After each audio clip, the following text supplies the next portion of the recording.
Welcome back to Joe Stunner Boxing.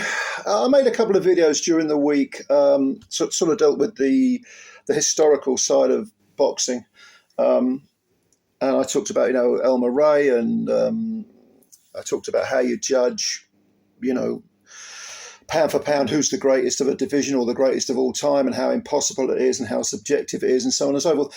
But inevitably, up pipes the old debate about the old and the new. Who was better? Could the old timers have beaten the new guys, the more modern fighters? Could the modern fighters have lived with the old timers? Were they too good to advance? Look, this is always a debate that gets going whenever you talk about the history of the fight game. And on the one hand, you've got people who say, look, the old timers were just tougher. They had to fight every week or every other week. They had to make any money. They had to fight people who are at their best. They had to fight them frequently. The video I did about Obi Walker and Elmer Ray fighting 14 times in their careers and 5 times in 3 months. You wouldn't get a Mayweather or even like an Usyk. Usyk's only had 22 fights, for Christ's sake, and already this is cert for the Hall of Fame. Could the new fighters have lived with the old guys? And then on the other hand, you've got people saying, well, there's no way on God's earth the old timers could have lived with the newer guys because of training methods. People are naturally bigger, strength and conditioning, skill level. Also the art of boxing has, and if you are going to call it a sort of like a Western martial art, which I think is a pretty good way of putting it, that's what I always think of it as. Yes, of course, inevitably you stand on the shoulders of giants. So the people who were great in the past, it's then by the subsequent generations taken a stage further, and the evolution of the game, as with the evolution of anything, artistic, creative, scientific, it makes progress in incremental steps with the occasional quantum leap. Now, there are certain fighters that you can look at and say, well, clearly that fighter advanced boxing, like a quantum leap, a huge jump forward. Sugar Ray Robinson is a good example. Muhammad Ali used to talk about Robinson and say, without Robinson, there would be no Muhammad Ali. And certain other fighters have done it, But don't forget, the old timers, you're talking 200, 300, 350 fights in a career. Nowadays, if you've had 30 fights, you're a supposed veteran. Could the old timers have lived with the modern fighters? If you transported them in a time machine to the modern day, no, they couldn't. But here's what people frequently miss, and that is that if these old timers were born in the modern era, if they were born, let's say, if Sam Langford had been born in, 1985 or something like that, 1990, could he have competed, or would he have been the same fighter that he was when he fought, 80 years ago? Well, the obvious answer, or more than 80 years ago now, isn't it? The obvious answer is no, of course he wouldn't, because he would be born in a different era. So he would have access to, again, strength and conditioning. He'd have all the fighters that have gone before that he could study, their techniques, their movements, defensively, the use of the feet, and so on. Likewise, if a Mayweather or, an Usyk or any great fighter you care to mention, if they had been born in 1890, they wouldn't have been the same fighters that they are today, because they wouldn't have had all that knowledge to tap into. So as usual in life, I think that the truth, when you're talking about old versus new, lies somewhere in the middle. Okay, I certainly don't think Langford fought from lightweight to heavyweight at 5'7". I don't think he could have. He wasn't the only short heavyweight, very short heavyweight, or guy who fought at heavyweight back in those days. I don't think he could have competed at heavyweight now, because these guys are giants. Look at Fury, 6'9". Usyk, who is 220, a much bigger man in terms of I mean, people like Rocky Marciano was basically a cruiserweight. So was Floyd Patterson.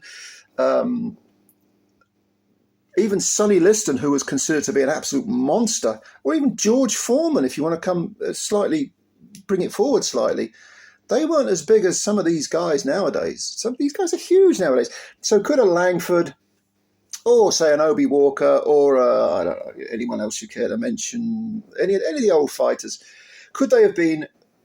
Could they have competed, made those huge weight jumps that they did back then? No, they couldn't have done. But then could an Anthony Joshua or a Tyson Fury have lived? Would they have been as effective back then? I mean, don't forget, Primo Carnera was a very big man. Even by today's standards, he was quite big. And he's considered one of the worst heavyweight champions in history. Why? Because he was, I mean, you can argue about the talent level, which was quite low, but he was still a big guy. And he could still have done some damage, if he'd had access to modern day techniques, modern day nutrition. He could have been a better fighter, maybe he wouldn't have been heavyweight champ. And then, of course, you've got the issue of all the belts that are available and the fact that, so-and-so holds. The one example I think of, which is the most ridiculous example, is Broner, who's supposedly a four-way world champion. He's held belts in 4 divisions. Does anyone think he was ever really a world champ? You could make an argument that maybe at one point he was the best lightweight in the world, or maybe the best super featherweight. But does anyone ever think he was the best at 140 or 147? Of course not. Of course he wasn't. And there are old-timers who never won any world titles, at least not official ones. A few of them, Langford included, won the coloured heavyweight title and made over 30 defences against very, very good men. And a lot of those people that there's no footage of them, a lot of the people he was defending against, they're very... they're completely lost to history. They're even lost to a lot of so-called boxing historians. Always beware of someone who says they're a boxing historian, because I think that's open to interpretation. There's so much to know about the game. But a lot of these guys are genuinely lost to boxing history. Most people have never heard of them, but they were good fighters. There's just no footage of them, and they weren't documented. Why? Because you had this huge vat of talent, and it all just became one sort of convoluted mess where you'd get newspaper reports, but no one was really talking about these fighters. And some of them were very, very good. I'm not saying they were necessarily Hall of Famers, a lot of them, but they were very good fighters, and they've been completely forgotten. Okay. In my lifetime, I can talk about contenders, who didn't win world titles, but were decent. I can talk about British level fighters who were decent. I can talk about, American fighters, for example, or Mexican fighters who were, lower down the pecking order, maybe top 20, at the most top 25, top 30. But the reason I know about them is because I watched them on TV, even before the internet.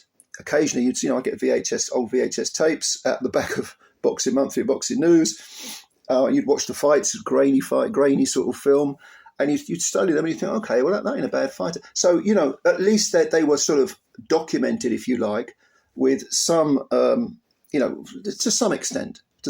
Or they'd be written about in The Ring or KO Magazine or Boxing News or whatever. They'd be documented to some degree. An awful lot of the fighters, especially the black ones, going back 80, 90, 100 years, have been completely forgotten. You've got to struggle to find little mentions of them in newspapers, in the sports pages of newspapers. They're just forgotten. And they were good fighters, a lot of them. If you do some digging, if you really do some research.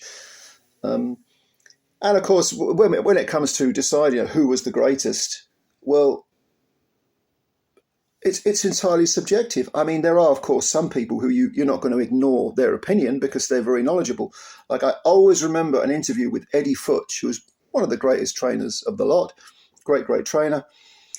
And he said, they asked him that question, who is the greatest ever? Is it Sugar Ray Robinson? He said, well, Robinson was very, very good. He's certainly up there. But the greatest fighter that I've ever seen was Charlie Burley. Charlie Burley never won a world title. He was one of the Murderers Row lot, along with Burt Lytell and Holman Williams and a few others. About 6 or 7 up there. Yeah, so it's subjective, but of course you have to listen to those who actually do have the knowledge and have seen these fighters. On the other hand, I always remember my granddad, who, if he was alive today, would be about 110, I think. When he was talking about the old timers, yes, he had knowledge and he wanted to impart that knowledge on me, and but at the same time, was he being biased? Did he have his favourites? You've got to factor all this stuff in. It's very, very difficult to compare the old and the new, and to make those adjustments to, the fact that boxing as an art form, all techniques. Again, strength and conditioning is very, very important. Has it progressed? Of course it's progressed. It's progressed, like I said, incrementally with a few big leaps. If someone from the modern day was born 100 plus years ago, how would they do in that era without all that knowledge that they can tap into, without all those techniques they can tap into? Could a Floyd Mayweather have fought, once a fortnight, maybe once a week? Could he? We certainly would have been undefeated. And again, we're talking about attitudes as well, because it used to be, if you go back, 70 years, if someone had an undefeated record, the immediate reaction would be, well, he hasn't fought anyone. How can you be undefeated? You're obviously not fighting anyone any good. It was almost considered a negative, because it meant that you were, probably avoiding the best. That would be the assumption. Now, you can argue that's a cynical view. You can argue that's a pessimistic view, but there is some logic to it. All these fighters fighting each other all the time, inevitably you're going to lose at some point. Like when Robinson lost to LaMotta, even though Robinson at the time was still a welterweight and LaMotta was an established middleweight contender. He fought him 3 weeks later and beat him. Robinson did. But no one cared that Robinson had that defeat on his record. It was like, yeah. Okay, he got beaten by a middleweight. He got beaten by an excellent middleweight.